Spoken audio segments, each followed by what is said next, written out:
Ravi de vous retrouver, mesdames et messieurs. Il est temps de vous informer. Au sommaire, l'Église catholique universelle a célébré la solennité de l'Épiphanie du Seigneur le dimanche 8 janvier dernier. Les fidèles de la paroisse Saint-Antoine de Padoue de Moossou, appartenant au diocèse de Grand-Bassam, ne sont pas restés en marge. Ils l'ont célébré avec faste en présence de l'ordinaire du lieu, son Excellence Monseigneur Raymond Awa. Et puis dans cette édition, nous découvrirons comment la Vigile 2022 a été célébrée à la paroisse Saint-Jean 23 de Tanda, dans le diocèse de Bondoukou, où étaient réunis les fidèles de la paroisse mère et ceux venus des 11 villages qui y sont rattachés. Le dimanche 8 janvier dernier, la communauté paroissiale de Saint-Antoine de Padoue de Moossou, dans le diocèse de Grand-Bassam, a eu l'honneur de célébrer la solennité de l'Épiphanie aux côtés de son Excellence et Monseigneur Raymond Awa, qui a présidé la messe. Cette fête a été la première célébration spéciale de cette année pour la communauté, après son jubilé des 125 ans d'existence, ayant marqué l'année 2022. Un reportage signé Pierre Richemont, commenté par Morel Potti. Le dimanche 8 janvier dernier, l'Église catholique universelle a célébré la solennité de l'Épiphanie, la manifestation du Seigneur à tous les peuples. Dans le diocèse de Grand-Bassam, précisément à la paroisse Saint-Antoine de Padoue de Moossou, cette solennité revêt un caractère particulier. Nous avons voulu marquer une étape toute particulière par rapport à cette fête très importante.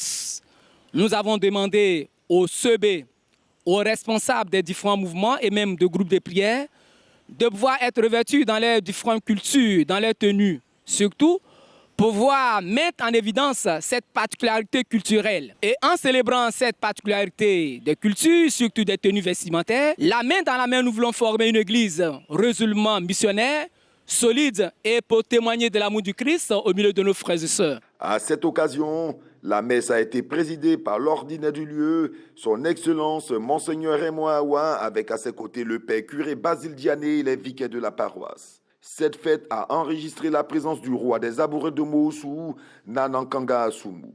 La tenue traditionnelle a été le dress code adopté par les paroissiens pour la circonstance. Les nouvelles ont été données par M. Georges Gauvin, membre du conseil paroissial. Pendant sa prédication, Monseigneur Awa a invité l'Assemblée à la recherche de Dieu en suivant la démarche des rois mages. À travers la vie des mages, le cheminement des mages, le comportement des mages, nous sommes mis en face d'un choix. Dieu nous promet la bénédiction. Dieu veut nous donner la paix. Face à cela, quel est le choix que nous faisons? Il y a des choix qui ne conduisent pas à la bénédiction. Ça, c'est le choix de Rhodes et de sa compagnie. Et il y a des choix qui conduisent à la bénédiction et à la paix. Les mages sont venus ensemble, ils sont retournés ensemble. Quel choix allons-nous faire face à Dieu tout au long de cette année 2023? Après l'homélie, les fidèles les ont imités en apportant leur présent à l'enfant Jésus par groupe ethnique.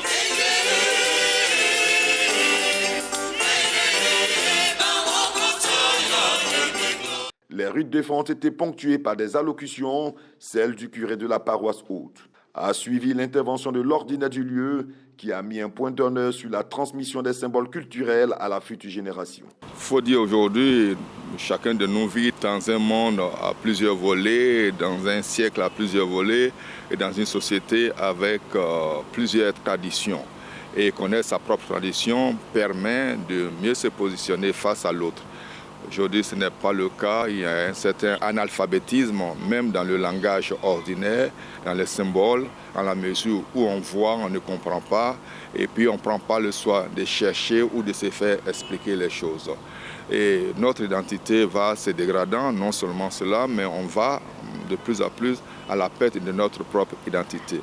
Une personne et un peuple qui n'a pas d'identité risque même de perdre sa dignité et sa raison même d'être au concert des nations. Au sortir de la messe, le père François Désiré Moïse, vicaire à la paroisse Saint-Antoine de Padoue de Moossou, est revenu sur le sens de l'épiphanie. Aux origines, l'épiphanie signifie épiphanéa, qui veut dire manifestation. Et donc, par définition, l'épiphanie pourrait se définir comme étant la manifestation de Dieu aux hommes. Et à travers cette fête, nous comprenons fort heureusement que le salut que le Christ est venu apporter n'est pas un salut qui concerne seulement le peuple juif, mais c'est un salut qui concerne aussi les nations païennes. Pour sa part, Monseigneur Raymond Awa s'est prononcé sur le sens du baptême de notre Seigneur Jésus-Christ, célébré cette année le lundi 9 janvier. Le baptême nous donne l'occasion de renaître. Entre l'eau du baptême et les eaux primordiales, il y a toujours une certaine relation. Et pour ce qui concerne Jésus, les textes le disent très bien, Jésus s'est fait baptiser en vue de s'approprier du baptême de Jean-Baptiste, du baptême traditionnel, et de nous restituer un baptême au nom du Père et du Fils et du Saint-Esprit. En effet, dans les textes du baptême, vous voyez que Dieu est présent par la voix qui descend, par l'Esprit Saint, par la colombe et par la présence de Jésus lui-même. Et donc, c'est un baptême qui existait, un baptême traditionnel, mais Jésus s'approprie.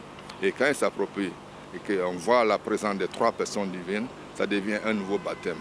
Alors pourquoi, à la fin de sa vie, il dira « Allez de toutes les nations, faites des disciples, baptisez-les au nom du Père et du Fils et du Saint-Esprit ».